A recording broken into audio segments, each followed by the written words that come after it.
Our initial speaker this morning has attracted considerable attention both here in the United States and abroad by virtue of his meticulous and detailed study of the history of Western aid to the Soviet Union. As a research fellow at the Hoover Institute on War, Revolution, and Peace at Stanford University, he researched, wrote, and had published a 3-volume series entitled Western Technology and Soviet Economic Development, a shocking, irrefutable history of American and other Western nation aid in the creation of what we identify today as our adversary superpower, the Soviet Union. Within the last 2 years, he has written the books National Suicide, Military Aid to the Soviet Union, and Wall Street and the Bolshevik Revolution. 2 weeks ago, his newest book, Wall Street and FDR, was published and is now available. And on the front burner today, which he is exhaustively working on, is another volume called Wall Street and the Rise of Hitler. With all of this work, which has encompassed better than a decade, he has also found time to write articles for Review of the News, Human Events, and National Review. Born in London, educated in England, Germany, and the United States, he became a citizen of the United States in 1962. He was a professor of economics at California State University before joining the Hoover Institute, and now resides in Northern California with his wife Betty and their family. It is a privilege for me and an honor for all of us to have with us today Professor Antony C. Sutton. Tony?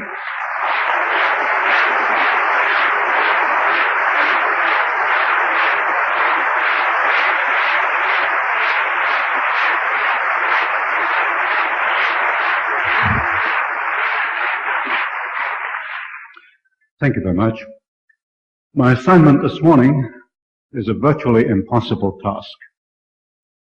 I have 50 minutes to summarize 15 years of research and half a dozen books. What I propose to do is outline the story of our construction of the Soviet Union.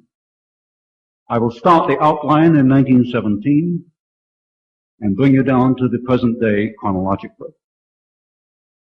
But this outline is a framework, it's a mere skeleton of the whole story.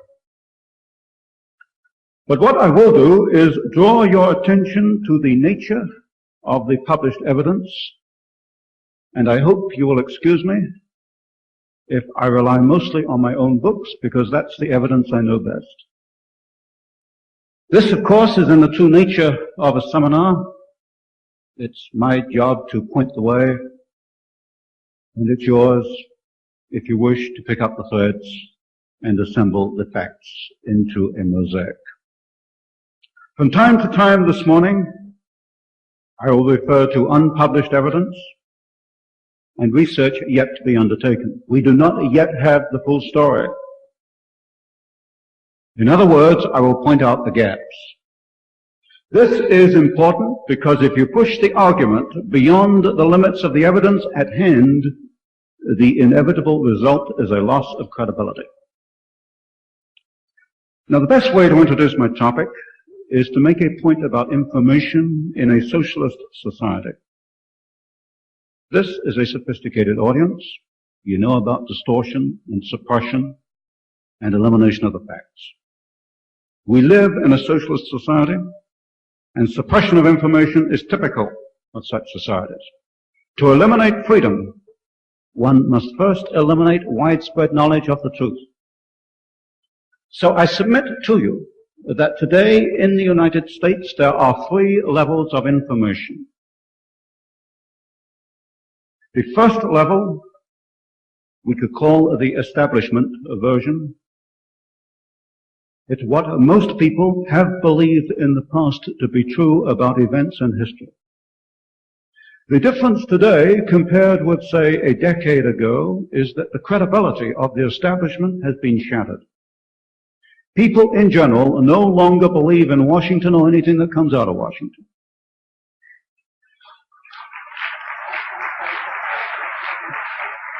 So this first level is what the government or the establishment wants you to know. Only coincidentally is it the truth. The criteria they use are two, I suggest. One, they say, what do we want them to know? And secondly, they say, is it consistent with what we told them last time?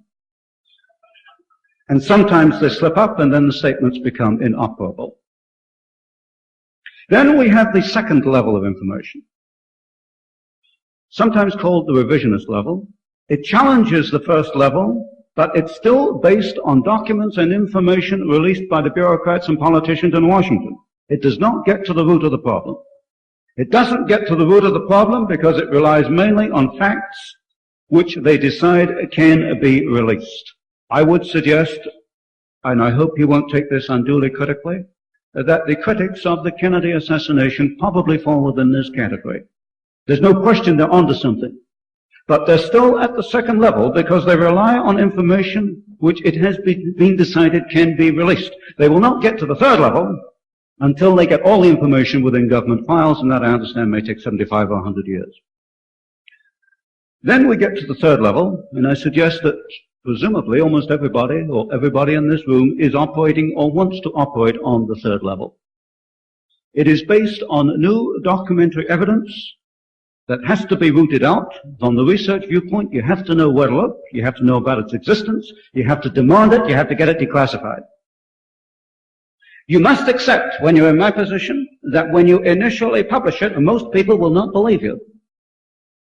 They will not believe you because the establishment version got in there first, and the mess of the media, and I'm not blaming the media for this, got behind it and publicized what they believe to be the truth. But we're now getting a number of very solid, substantial books written on this third level. I'll give you some quick examples. Colin Simpson, The Lusitania, an attempt to bring the United States into World War I, documented. Julius Epstein, Operation Keelhaul. A very new book by Guy Richards, The Rescue of the Romanovs. The Tsar was not murdered, as the establishment would like you to believe. From the liberal side of things, I would suggest Jules Archer, The Plot to Seize the White House. So I emphasized this morning that my outline is going to be at the third level. It's based on authentic and original documentation, mostly from government files. It is directly and verifiable evidence. I always make the citations and the references. Up to a few weeks ago, I could always say that the facts have never been openly challenged. There was a recent exception in London, because I'm getting somewhat more publicity in Europe than I am here. The Soviet Weekly decided to counter some of my arguments. It was probably forced to do so. Unfortunately, they picked the wrong example. They said I was wrong about the Soviet Marine, merchant marine, and the origin of its diesel engines. They said my figures and facts were wild. Unfortunately for Soviet Weekly, this is one case where all my evidence came from Russian sources. So I pointed out to the Soviet Weekly, it's quite obvious that the Soviet right hand doesn't know what the Soviet left hand is doing. So let's get to the point. How did the Soviet Union become a world power? Let's go back to the revolutions. The two revolutions in 1917. The first revolution in March of 1917 overthrew the Tsar and replaced the Tsar with what would well have been a constitutional government. These were the first shaky steps taken in March 1917 towards a constitutional government in Russia. This constitutional government was overthrown by the Bolsheviks in November of 1917. There is major evidence, which I have published, of U.S. involvement. Not on the side of the formation of a constitutional government, but on the side of the Bolsheviks. Not the March Revolution, but the November Revolution. Now, I've not got the whole story. I published what I have been able to unearth, and these are roughly the key points. In March 1917, at the time of the First Revolution, Lenin was in Switzerland and Trotsky was in New York. They were the two major operators in the Bolshevik Revolution. Lenin returned to Russia with the aid of the German High Command. I reasonably suspect that the Kaiser did not know. The highest German official who knew about this was Chancellor Bethmann Hollweg from the, well known perhaps in Germany, the Bethmann Hollweg banking family. Trotsky was in New York, a penniless immigrant apparently. He acquired $10,000 in gold. He acquired an American passport. He was put on a boat for Russia. The Canadian authorities pulled the boat into Halifax, Nova Scotia. They took off Trotsky and his party, locked them up as prisoners of war. There was immediate intervention from both London and Washington, and these documents are in the files. He was put back on the boat for Russia with apologies. Also on the boat were Lincoln Steffens, quite a well-known leftist in the United States, and Charles Crane of the Westinghouse Company. And Charles Crane was chairman of the Democratic Finance Committee at that time and a friend of Woodrow Wilson. And the book tells you what happened and how they met and talked on the boat. Also, in July 1917, a Colonel William Boyce Thompson, who was the first permanent director of the Federal Reserve Bank of New York, formed a Red Cross mission to Russia. Now, Russia didn't want a Red Cross mission. And the Red Cross in Washington didn't want a mission going to Russia. But Thompson was a very influential gentleman. He financed it and organized it himself. The mission had nothing to do with either medicine or Red Cross. I've listed the members of the mission. Out of 30, only 6 were doctors. The rest were Wall Street lawyers and financiers. There were representatives from Chase Bank, National City Bank, and the rest of it. The mission was a political vehicle to give assistance to the Bolshevik Revolution in November. What was the assistance? Well, very briefly, Colonel Thompson himself said, and it was published in the Washington Post, which is an authoritative source at the time, that he gave $1 million to the Bolsheviks to help their revolution. That's Colonel Thompson, not me. There was intervention by American International Corporation, which was another vehicle based on Wall Street, in Washington to forestall any possible assistance to the enemies of Bolshevism. Further, you can find in the British Foreign Office files the fact that Thompson and Lamont of the Morgans went to see Prime Minister Lloyd George in England and changed in one meeting British policy from being anti-Bolshevik to being pro-Bolshevik. This information, I would point out, comes from the British War Cabinet papers, Thompson's own papers, and the State Department files. The documents are quite genuine. Now, in early 1918, the Bolsheviks held only a very small part of Russia. They held really just Moscow and Petrograd. They were fighting both the whites and the greens. Now, the history books don't tell you about the greens. They only tell you about the reds and the whites. There were 700,000 greens. And the greens were Bolsheviks who saw that Lenin and Trotsky had betrayed the revolution to capitalists, and this was pointed out in the Russian newspapers at the time, and the greens, 700,000 strong, were fighting against the Bolsheviks with the whites. But what happened is that the Wall Street mission and its allies in the United States gave the Bolsheviks enough breathing space to be able to occupy Russia. Another point that fits in here is Guy Richards' latest book on the rescue of the Romanovs, in which he, I think, proves that the Tsar was not killed. This is a myth perpetuated by Britain and the United States in collusion with the Soviet Union, for reasons which he will point out. And so this high-level collusion between the Soviet Union, the United States, and other countries has gone on since 1917.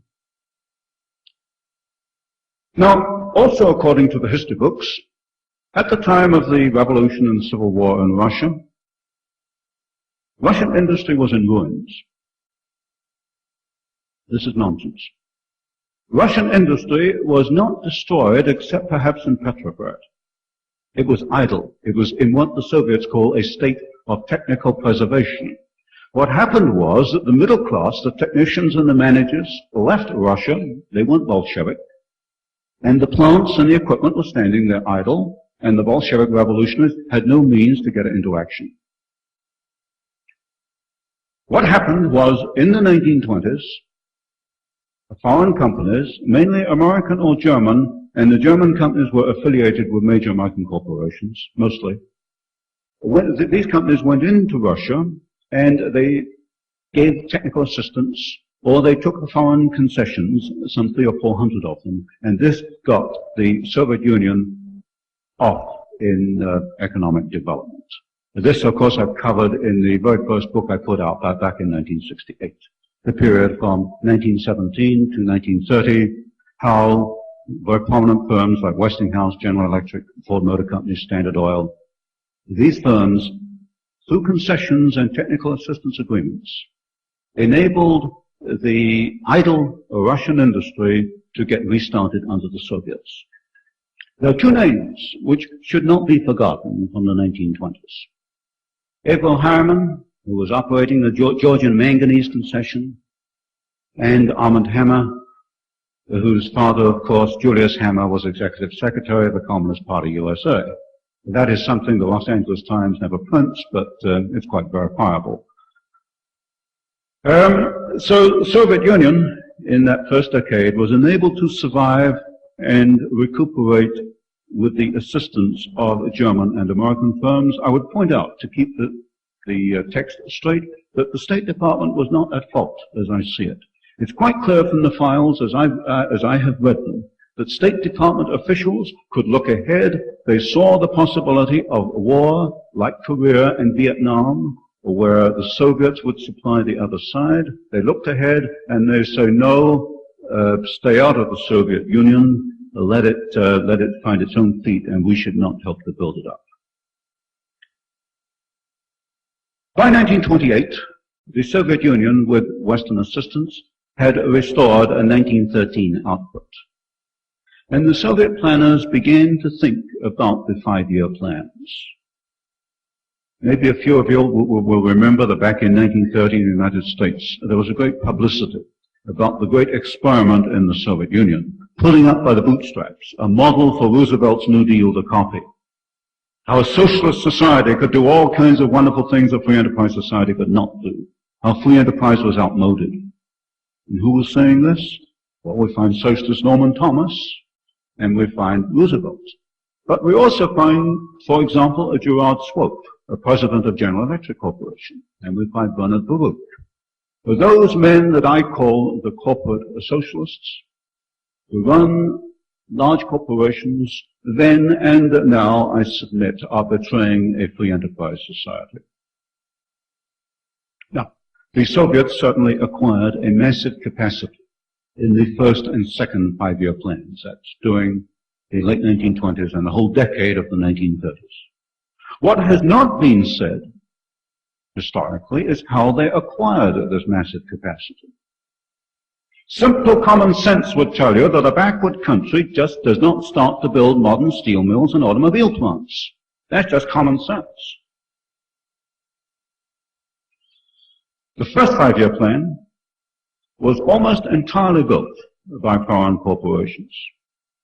General Electric, Ford, DuPont, Koppers, Badger, Foster Wheeler, Universal Oil, Douglas Aircraft, Radio Corporation of America, Pratt & Whitney, Hercules Powder, United Engineering, McClintock & Marshall, McDonald Engineering, McKee Corporation, you name it. Amongst the large U.S. construction corporations, they were there in Russia between 1928 and the beginning of 1933.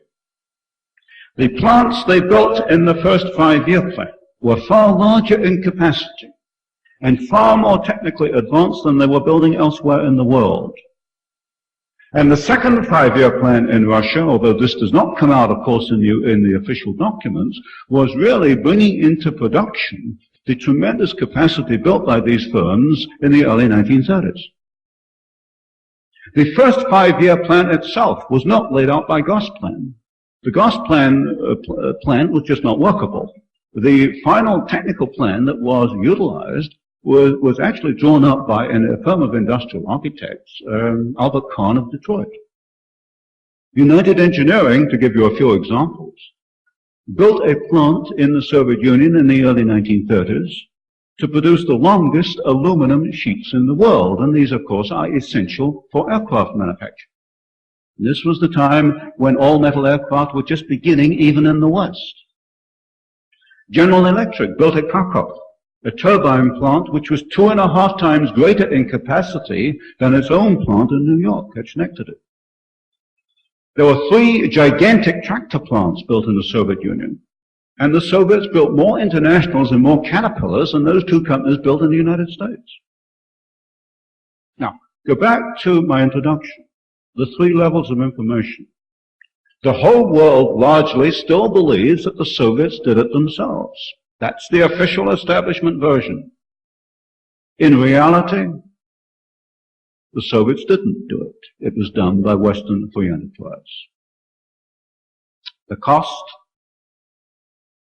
cost in Russia were the millions of Russians who died in labor camps. I'd point out Solzhenitsyn's arguments, Julius Epstein, Operation Keelhaul. Did the American firms know about this? Yes, they did. They lied in their public announcements when they said there was no forced labor in the Soviet Union. And they knew they were lying. I know they were lying because I've seen the reports in the State Department files. The engineers on site in Russia were protesting. It was the time of the Depression. They had to have a job. And the firms told them to do nothing, say nothing, keep quiet. And I submit that our larger corporations, the corporate socialists, were no more interested in Russians dying in the early 1930s than they were in Americans dying in Korea and Vietnam with technology that they had installed in the Soviet Union. And yet the way this world is put together, it's the Harrimans and the Hammers and the Morgans and the Rockefellers who are admired and lauded. And those who plead for human decency and state the facts of dictatorship are slandered and insulted. And we find, regrettably, academics fall over themselves to perpetuate the myth. So back in the early 1930s, Gerard Swope of General Electric and Bernard Baruch and their friends were building the 5-year plans in Russia, but they went inactive elsewhere in the world. And this is one period where I've been able to develop most of the story. Roosevelt's New Deal, the NRA, National Recovery Administration, was not drawn up by the Brain Trust or Roosevelt's advisors. It was drawn up by Gerard Swope of General Electric. And I've published the whole thing in the book I've just produced. I call it Swope's plan. It wasn't FDR's plan at all. And Herbert Hoover was quite correct when he called it fascism. Because Roosevelt's New Deal was nothing else but fascism along the lines of the Mussolini corporate state. And our friends, Bernard Baruch in General Electric, building up the Soviet Union, were also very active financing and promoting and writing for Roosevelt in the early 1930s. But also, they were active behind Hitler. It's interesting that both Hitler and Roosevelt came to power in early 1933. Now, the story of the promotion of Hitler by our own corporate socialists is yet unpublished. But I'll tell you this much. It'll give you the flavor of the book. I have the bank transfer slips, which is about the hardest kind of evidence you can get, of funds going from large corporations to the Nazi Party, and particularly a political slush fund operated by Rudolf Hess. This was very important in the early 1930s when the Nazis needed all the money they could get to finance their gangs of goons going around the streets beating up people and the various payoffs and this kind of thing. One of these transfer slips refers to German General Electric, 60,000 Reichsmarks. And 2 directors of German General Electric will interest you, or should interest you. One is Gerard Swope, General Electric, and the other is Owen Young of the Federal Reserve Bank of New York. So what we find is, when we begin to probe behind the scenes of history, is that we have these gentlemen promoting 3 brands of socialism all at the same time. They're building the first 5-year plan in the Soviet Union. They're writing Roosevelt's New Deal for him. And they're trying to get Hitler into power in Germany. All at the same time. So let's go back to the building of the Soviet Union. During World War II, you will remember, there was the massive Lend-Lease program.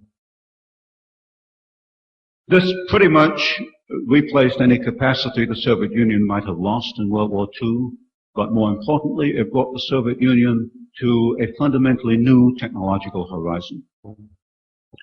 I've covered the whole story of this build-up in the Hoover series of books. By 1946, the Soviets had a capacity to do certain things themselves. They could manufacture the shells of factories, that is the building, which is not too difficult, and they could duplicate simple equipment, simple lathes, this kind of thing. But they still needed, and still need today, foreign technology to advance the technological horizon for a quite simple reason, that a socialist planned society cannot advance technologically by itself. And once again, Western businessmen were only too happy to oblige. And once again, they went into the Soviet Union in the 1950s, certainly the 1960s, and you'll see the peak of this in the last few years under Kissinger. And to give you again some examples from the development in these 20 years, you will find in mining equipment of firms like Joy Manufacturing. Non-ferrous metals, you'll find they're using, for example, the international nickel process for nickel smelting, refining. Iron and steel is an exception.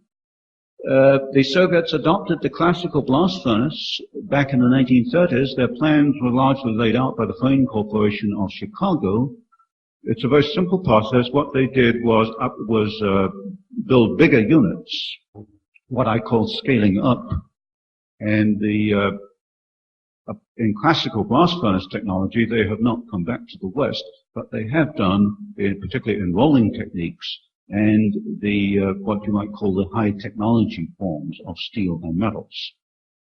In petroleum processes, you can see the copying of the Lend-Lease refineries all the way up to today. I think just a few weeks ago, there were recent agreements to transfer more petroleum technology to the Soviet Union. In chemicals, Arm & Hammer, Occidental Petroleum, of course, has always played a key role. Textiles, we find Soviet nylon, all their synthetic fabrics are Western fabrics, but of course with different model numbers, categories. Motor vehicles, all the motor vehicle plants I can identify in the Soviet Union have equipment from the West.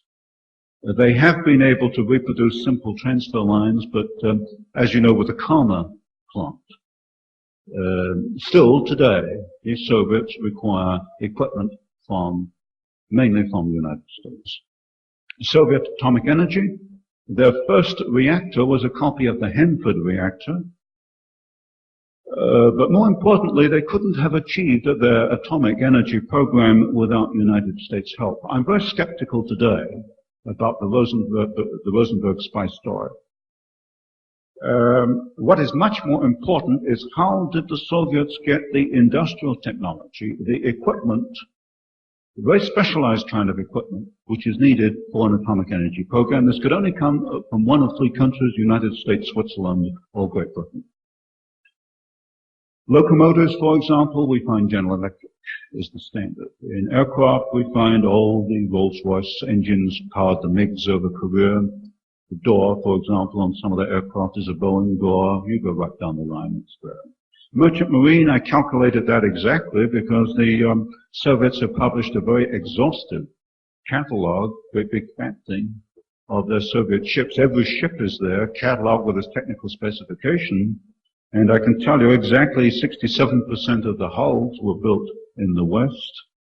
80% of the engines were built in the West. The 20% that were not built in the West were built in the Soviet Union, mainly at Bryansk and in Leningrad, under technical assistance agreements. There's no such thing as a Soviet marine diesel engine. That's what got the Soviet Weekly upset in London and said I was wild. And of course I pointed to their own catalog, and it's right there if they bother to get a calculating machine, which of course will have to be Western, and they can repeat what I did. The computer technology is courtesy of IBM and Radio Corporation of America. about there's an English corporation, International Computers, which has transferred the most advanced of its own computer technology. I did happen to meet a director of this particular company last April when I was in England, and I pointed this out to him that it was his own suicide. He had more to lose than I had. And his argument was that, well, the Americans do it, why shouldn't the British do it? And he was actually unable to see that it was his own suicide. But I did also meet a gentleman from the Dunlop Rubber Company, and Dunlop has been very important transferring rubber tire technology to the Soviet Union, who admitted that so far as that area is concerned, I was exactly correct. In fact, I hadn't got all of it. But he said, well, even if it is my own suicide, I will continue to do it because it's business. And I had no answer to that one. So what I'm saying is that in brief, all Western technology, all Soviet technology from 1917 right down to the present day comes from the West. And this is based on a very precise technical analysis. It's technical. I look at engines and machines and I look at specifications. It's not something I imagined. I've been at this thing over a decade and a half and no one yet has proven me wrong on a technical factor. And this is approximately the position today, except that under Kissinger, the Soviets have been able to achieve a fundamentally new technological horizon, of course, with a financial subsidy, because they're getting loans at 6% when you have to pay 10 and 12% for the financial subsidy from the United States. Now, the big problem that I had in the early 1970s was that this was not the whole story. There were at least two remaining problems. One, we were building up Soviet military capability, and there were indications, and I was a little unsure about this in 1970, that this was a deliberate policy on the part of the United States. I called it the X factor. I spotted it perhaps as early as the late 1960s that there was something operating there to enable these massive transfers to continue over a period of decades. And any time you pointed it out, you were immediately slapped down. There was some kind of behind-the-scenes pressure making for these massive transfers. Now, the most important problem that I saw was the military transfer problem. So I'm sure some of you know I went to Miami Beach in 1972. I attempted to point this out to the Republican Party, and what I got was outright hostility. These are things we just don't talk about. Looking at the Wall Street Journal last week and noting that Arm & Hammer gave the Republicans $100,000 in 1972, I can see that I wasn't playing the right game. I certainly didn't give them anything like $100,000. Now, to summarize the National Suicide Book, there is no question in my mind that Soviet military capability essentially depends on Western technology. But there is one exception I would point out, that you do not need a free enterprise system to develop military technology, because the military work in a rather different way to an industrialist. The military say, well, this is the next specification we want. They set up a specification and they work towards it, and cost is no object. But within, of course, industry, cost is very much part of your objective. You've got to be competitive. And so what the Soviets have been very successful in doing is setting up a very adequate, a very sensible design, military design specifications, and using Western technology to work towards it and do it quite capably. So I'm quite sure that aircraft with our systems and their ships and their guns are quite effective. To give you some examples, American pilots were coming back during the Vietnam War, and they were saying, well, that's funny because those trucks on the Ho Chi Minh Trail look like Ford trucks. Well, they were Ford trucks because half of them were coming from the Gorky plant, which was built by the Ford Motor Company. And you've got the MiGs over Korea, which I pointed out earlier, had Rolls-Royce engines, and Rolls-Royce and some of the German designs, BMW, have been the basis of a Russian jet development. So that is approximately the story. What do we need today? is research to fill out the gaps in our knowledge of the loss of American independence. And there are two major areas which I suggest need study in depth. One is the Federal Reserve System, particularly the political role of the Federal Reserve Bank of New York from 1913 up to today. Clearly, the Federal Reserve System controls money supply, and therefore is a very important, if not a dominant factor, in what happens in the economy. This whole attempt to replace gold with artificial fiat money is part of this whole problem that I think has to be investigated. But up to the moment, we can't even get an audit of the Federal Reserve System. The second area, which I think needs to be investigated, is the Council on Foreign Relations. I don't have that much evidence myself, but a number of people I respect have, well, a great number of people I respect have pointed out that members of this particular council turn up in a number of key places on a very regular basis.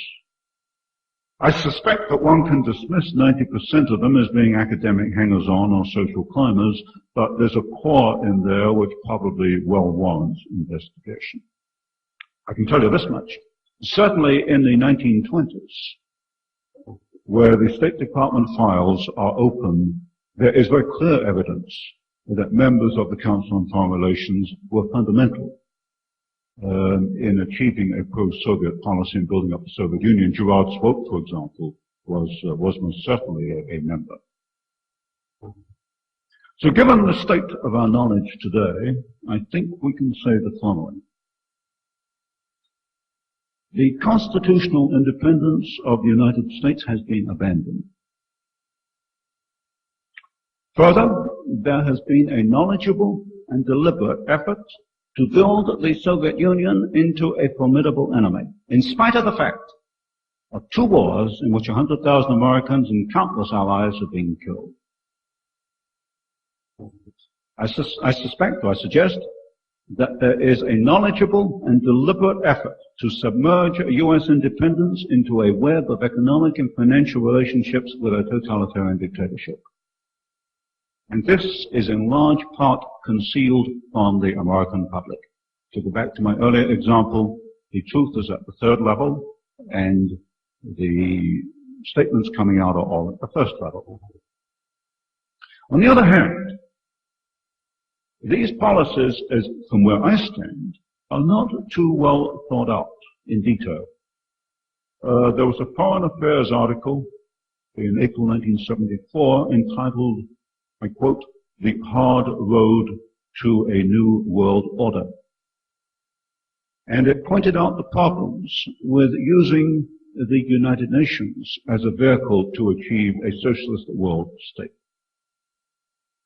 And I suspect that the problems of creating a socialist world order are increasing and are somewhat greater than anticipated by the world planners. Some of the more important problems that I can glean from sources like Foreign Affairs would certainly be the United Nations. I suggest that the concept of United Nations as the global authority may have been abandoned, and that the emphasis is going to be on regional planning, on regional management. The vehicles will be such things as world environment, commodities, food supply, population, that kind of thing. It's a more roundabout way to get the same objective. What I suggest the process would be to build larger pieces first and then weld these larger pieces together. We can observe a major effort to substitute SDRs, special drawing rights, paper money, for gold. These are going to be an engine of international inflation in the same way the Federal Reserve System has been an engine of domestic inflation. But historically, these attempts to use paper money have always collapsed. And I see no reason, technically, why the SDR effort should succeed. On the other hand, you cannot achieve a world order with hard gold currency. Because the politicians cannot print numbers on gold, and they can print all the numbers they want on pieces of paper. So, as I see it, from my viewpoint, the world planners have got to impose a paper money system as part of their move towards what they call a new world order. The third problem, which may not sound too much, but may in fact be the biggest stumbling block, is that as I see society, the natural order of events is for people to group themselves together in small contiguous units, not in big regional groupings. People voluntarily associate in small groups, not in large groups. But on the other hand, the whole trend of a world order is towards unification and regional groupings. In other words, you're going in two different directions. The planners are trying to impose large regional units, but the natural trend order within society is towards smaller groupings. And I suspect that as more people begin to see what is happening, it's antagonistic to their own interests, that the resistance will also increase. So let me emphasize, and I'm getting near the end, one point. That the battle for American independence can only be won with facts, and they have to be accurate facts. I do not believe that the American people want to abandon the Constitution or free enterprise or individual freedom. I don't believe the American people want such things as internal passports, $100 billion energy programs, forced busing, backbreaking taxation. I don't think they want it. Further, the establishment no longer has credibility. They've lost it because it's ignored too many facts, it's lied, it's distorted. And that is your opportunity to present the facts at the third level. But let me warn you, to retain credibility, you've got to be 100% accurate 100% of the time. If you get it wrong once, you've lost your audience. Your enemies will never let you forget it. To make one mistake is instant loss of credibility.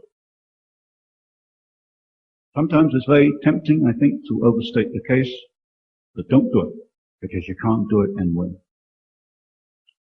And let me leave you this morning with, I think, the moral of my story, what I tried to write over the last decade. We tend to emphasize the obvious. We can recognize the planners and their socialist friends. They're directly identifiable. To give you one example, Attorney General Levi says he's going to introduce internal passports, and he knows it's unconstitutional. He says so. Now that to me is an obvious enemy. I don't sleep wondering what he's going to dream up for me next. But more important, perhaps, are those behind the scenes, what I call the subsidizers. Those who provide the technology, the financing, the political power, the political thrust for world dictatorship. Look at the subsidizers. Look, for example, at big business. Big business supplied technology both to Hitler's Germany and to Soviet Russia, and backed both at the same time, and Roosevelt for good measure.